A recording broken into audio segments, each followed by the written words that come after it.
नमस्कार जोजोलोपा नेपाल भाषा एकाडेमीका निमित्त अनक मिडियाको प्रस्तुति र कीर्तिपुर नगरपालिकाद्वारा सञ्चालित रेडियो शिक्षा कार्यक्रमबाट म डमरू प्रसाद पनेरू यहाँहरूलाई हार्दिक स्वागत गर्दछु।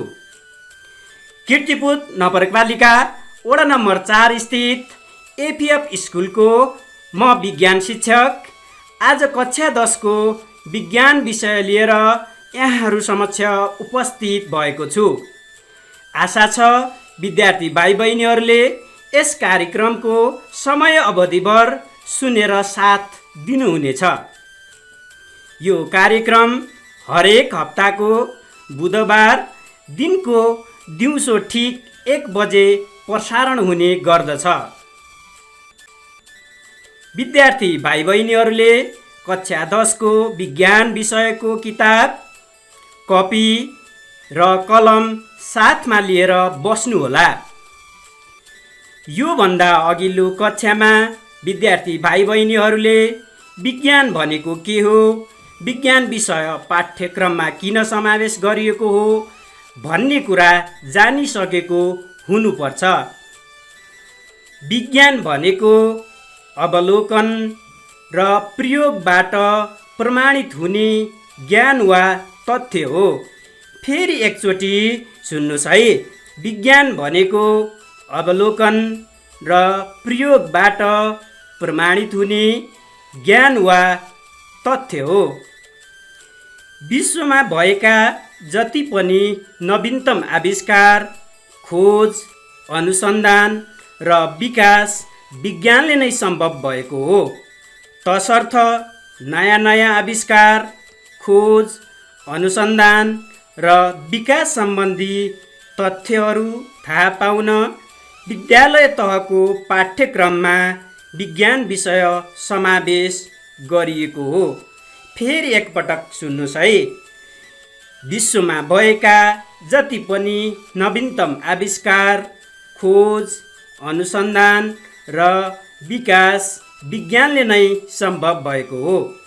तसर्थ नयाँ नयाँ आविष्कार, खोज, अनुसन्धान र विकास सम्बन्धी तथ्यहरू थाहा पाउन विद्यालय तहको पाठ्यक्रममा विज्ञान विषय समावेश गरिएको हो।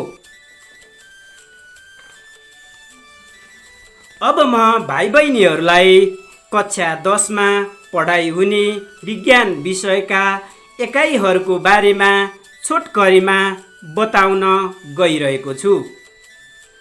कक्षा 10 को विज्ञान विषयमा 4 वटा विज्ञानका शाखाहरू रहेका छन्। विज्ञानका शाखाहरूलाई अङ्ग्रेजीमा ब्रान्चेस अफ साइन्स भनिन्छ। 4 वटा विज्ञानका शाखाहरू निम्न अनुसार रहेका छन्: भौतिक विज्ञान, फिजिक्स, रसायन विज्ञान, केमिस्ट्री, जीव विज्ञान, बायोलोजी, भू तथा अन्तरिक्ष विज्ञान, जियोलोजी एन्ड एस्ट्रोनोमी। यसपछि विद्यार्थी भाइ बहिनीहरूले विज्ञानका शाखा अन्तर्गत पढाइ हुने एकाइहरूबारे जान्नुपर्ने हुन्छ। भौतिक विज्ञान अर्थात् फिजिक्स अन्तर्गत पढाइ हुने एकाइहरू निम्न अनुसार रहेका छन्: एकाइ 1 बल, फोर्स, एकाइ 2 चाप, प्रेसर, एकाइ 3 ऊर्जा, इनर्जी, एकाइ 4 ताप, हिट, एकाइ 5 प्रकाश, लाइट, एकाइ 6 धारा विद्युत र चुम्बकत्व, करेन्ट, इलेक्ट्रिसिटी एन्ड म्याग्नेटिजम। यस भौतिक विज्ञानमा जम्मा 6 वटा एकाइहरू रहेका छन्। यसै गरी रसायन विज्ञान अन्तर्गत पढाइ हुने एकाइहरू निम्न अनुसार रहेका छन्: तत्त्वहरूको वर्गीकरण, क्लासिफिकेसन अफ इलिमेन्ट्स, रासायनिक प्रतिक्रिया, केमिकल रियाक्सन्स, अम्ल, क्षार र लवण, एसिड्स, बेस एन्ड साल्ट्स, केही ग्यासहरू, सम ग्यासेस, धातुहरू, मेटल्स, हाइड्रोकार्बन र यसका यौगिकहरू, हाइड्रोकार्बन्स एन्ड इट्स कम्पाउन्ड, दैनिक जीवनमा प्रयोग हुने रसायनहरू, chemicals used in daily life. यस रसायन विज्ञानमा जम्मा 7 वटा एकाइहरू रहेका छन्। यसैगरी जीव विज्ञानमा पढाइ हुने एकाइहरू निम्न अनुसार रहेका छन्। ढाड भएका जनावरहरू, इन्भर्टिब्रेट्स,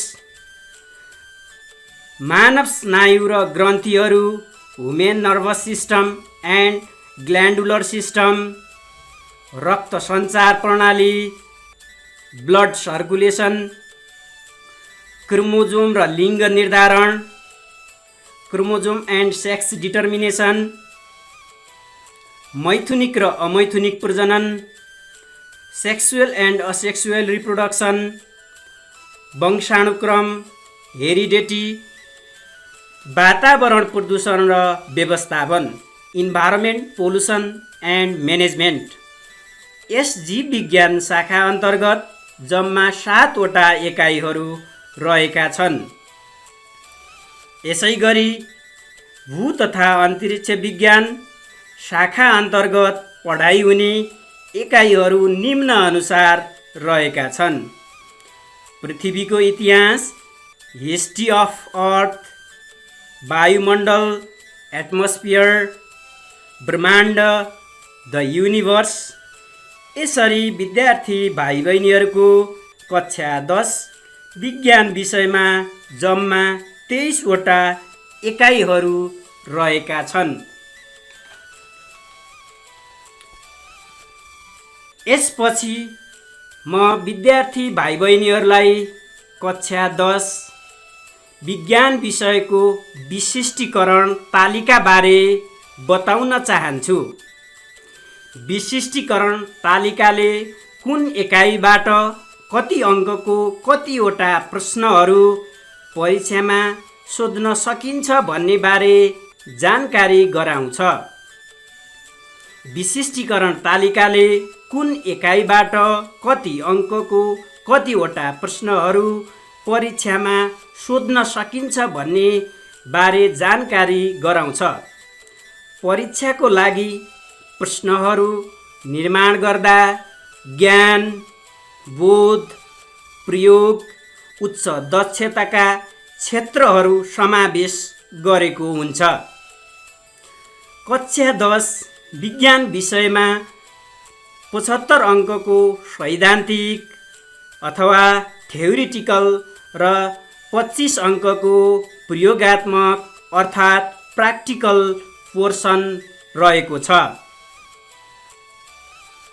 सैद्धान्तिक अर्थात् थ्योरिटिकल पोर्सन अन्तर्गत पर्ने विषयवस्तुमा विद्यार्थी भाइ बहिनीहरूले लिखित परीक्षा दिनुपर्ने हुन्छ। यो 75 पूर्णाङ्कको हुन्छ र परीक्षाको समयावधि 2 घण्टा 15 मिनेटको हुन्छ। प्राविधिक मित्रबाट सङ्केत प्राप्त भए बमोजिङ अब म छोटो व्यावसायिक विश्रामका लागि अनुमति चाहन्छु। विश्रामपछि पाठको बाँकी अंश लिएर उपस्थित हुनेछु। अपील अपील अपील सडकबाट हिँड्ने बानी गरौँ, दुर्घटनाबाट बचौँ, लेन अनुशासन कायम गरौँ, सभ्यताको परिचय दियौँ, जथाभावी पार्किङ नगरौँ, सडक सधैँ सफा राखौँ, सडक नियमको पालना गरौँ, सबै नागरिकको परिचय दियौँ, दण्ड र जरिवानाबाट बचौँ, सडक पेटीमा सामान नराखौँ, बटुवालाई सम्मान गरौँ, सबै सहरको परिचय दियौँ। टिपु नगरपालिका, महानगरीय प्रहरी वृत्त, महानगरीय ट्राफिक प्रहरी प्रभाग, कीर्तिपुर कीर्तिपुर बजार व्यवस्थापन समाज नेवा एफएम 106.6।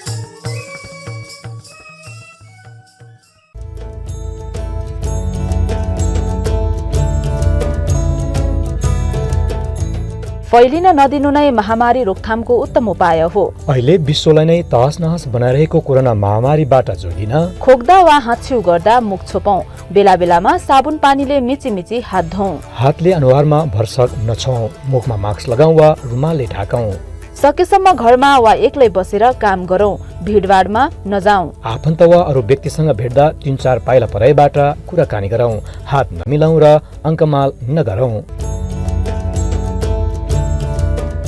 निरन्तर ज्वरो आउने, सास फेर्न गाह्रो हुने, लगातार छातीमा कष्ट हुने वा अठ्याउने, सुक्खा खोकी लाग्ने र शरीर थकित हुने जस्ता लक्षण देखिएमा हामी कसैलाई कोरोना भाइरस संक्रमण भएको हुन पनि सक्छ। नजिकको स्वास्थ्य केन्द्र वा अस्पतालमा तत्कालै सम्पर्क गरौं। महामारीबाट बस्न अरू कसैले गरिदिएर पुग्दैन, सबै मिलेर गर्नुपर्छ। डराएर होइन, होसियार भएर ज्यानमा र कोरोना भाइरसलाई गाउँटोलमा छिर्नै नदिउँ। Indigenous community radio network Kathmandu.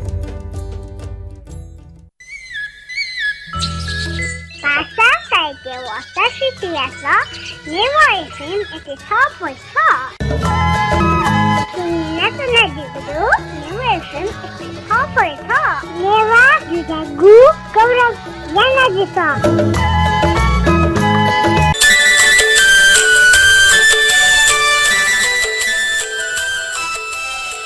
व्यावसायिक विश्रामपछि पुनः स्वागत गर्दछु।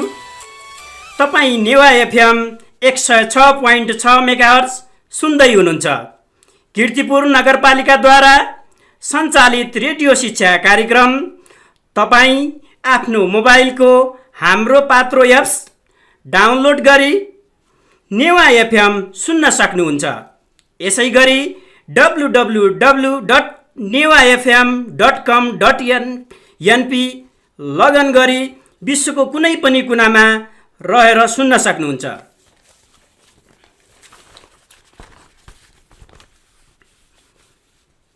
विद्यार्थी भाइ बहिनीहरूलाई फेरि कक्षामा स्वागत छ।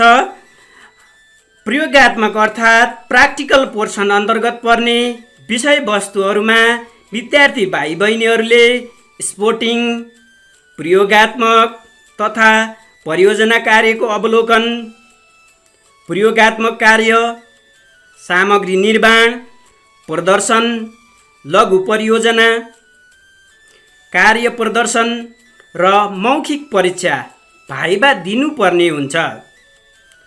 प्रयोगात्मक क्षेत्रको लागि जम्मा पूर्णाङ्क 25 र परीक्षाको लागि समयावधि 1 घण्टा 30 मिनेटको हुन्छ। अब म भाइ बहिनीहरूलाई कुन एकाइबाट कति अङ्कको प्रश्नहरू सोध्ने गरिन्छ भन्ने बारे जानकारी दिन गइरहेको छु। भौतिक विज्ञान अन्तर्गत पर्ने 6वटा एकाइहरूबाट जम्मा 23 अङ्कको प्रश्नहरू सोध्ने गरिन्छ। त्यसै गरी रसायन विज्ञान अन्तर्गत पर्ने 7वटा एकाइहरूबाट जम्मा 22 अङ्कको प्रश्नहरू सोध्ने गरिन्छ। यसै गरी जीव विज्ञान अन्तर्गत पर्ने 7वटा एकाइहरूबाट जम्मा 23 अङ्कको प्रश्नहरू सोध्ने गरिन्छ र भू तथा अन्तरिक्ष विज्ञान अन्तर्गत पर्ने 3वटा एकाइहरूबाट जम्मा 7 अङ्कको प्रश्नहरू सोध्ने गरिन्छ। यसरी कक्षा 10 विज्ञान विषयको 75 अङ्कको सैद्धान्तिक परीक्षामा जम्मा 38वटा प्रश्नहरू सोध्ने गरिन्छ। माथि मैले भाइ बहिनीहरूलाई कक्षा 10 विज्ञान विषयको विषय सूची र विशिष्टीकरण तालिकाबारे व्याख्या गरे। अब म भाइ बहिनीहरूलाई रसायन विज्ञान अर्थात् केमिस्ट्री अन्तर्गत पर्ने तत्त्वहरूको वर्गीकरण भन्ने एकाइ पढाउन गइरहेको छु। भाइ बहिनीहरूले एकछिन सोच्नुहोस् त, रसायन विज्ञान भनेको के हो? अवश्य पनि विद्यार्थी भाइ बहिनीहरूले सोच्नुभयो होला। रसायन विज्ञान विज्ञानको त्यो शाखा हो जसले पदार्थको सङ्गठन, संरचना, भौतिक र रासायनिक गुणको बारेमा अध्ययन गर्दछ। फेरि एकपटक सुन्नुहोस् है, रसायन विज्ञान विज्ञानको त्यो शाखा हो जसले पदार्थको सङ्गठन, संरचना, भौतिक र रासायनिक गुणको बारेमा अध्ययन गर्दछ। यसपछि भाइ बहिनीहरूले एकाइमा प्रवेश गर्नुभन्दा अगाडि तत्त्व भनेको के हो, किन तत्त्वहरूको वर्गीकरण गर्नुपर्छ, आजसम्म कतिवटा तत्त्वहरू पत्ता लागिसकेका छन्, तत्त्वहरूका प्रकारहरू के हुन्छन् भन्ने बारे जान्नुपर्ने हुन्छ। माथि उल्लेखित गरेका प्रश्नहरूको बारेमा विद्यार्थी भाइ बहिनीहरूले अघिल्लो कक्षामा पनि पढिसकेको हुनुपर्छ। अब सुन्नुहोस् है त, तत्त्व पदार्थको सबैभन्दा सानो शुद्ध एकाइ हो। तत्त्वलाई अङ्ग्रेजीमा इलिमेन्ट्स भनिन्छ, जसलाई कुनै पनि रासायनिक प्रतिक्रियाबाट निर्माण गर्न पनि सकिँदैन र नष्ट गर्न पनि सकिँदैन। पदार्थहरू तत्त्वबाट बनेका हुन्छन्। तत्त्वको बारेमा फेरि एकपटक सुन्नुहोस् है। तत्त्व पदार्थको सबैभन्दा सानो शुद्ध एकाइ हो जसलाई कुनै पनि रासायनिक प्रतिक्रियाबाट निर्माण गर्न पनि सकिँदैन र नष्ट गर्न पनि सकिँदैन। पदार्थहरू तत्त्वबाट बनेका हुन्छन्। आजसम्म 118 वटा तत्त्वहरू पत्ता लागिसकेका छन्, जसमध्ये 92 वटा प्राकृतिक र 26 वटा मानव निर्मित तत्त्वहरू छन्। प्राकृतिक तत्त्व प्रकृतिमा आफै निर्माण भएका हुन्छन् भने मानव निर्मित तत्त्वहरू वैज्ञानिकहरूले प्रयोगशालामा निर्माण गरेका हुन्छन्। मानव निर्मित तत्त्वहरूलाई कृत्रिम तत्त्व पनि भनिन्छ। यसलाई अङ्ग्रेजीमा आर्टिफिसियल इलिमेन्ट भनिन्छ। अब भाइ बहिनीहरूलाई जिज्ञासा हुनसक्छ, तत्त्वहरूलाई किन वर्गीकरण गरिएको होला? 118 वटा तत्त्वहरूको भौतिक र रासायनिक गुणहरू एक एक गरेर पढ्न अथवा अध्ययन गर्न गाह्रो हुन्छ।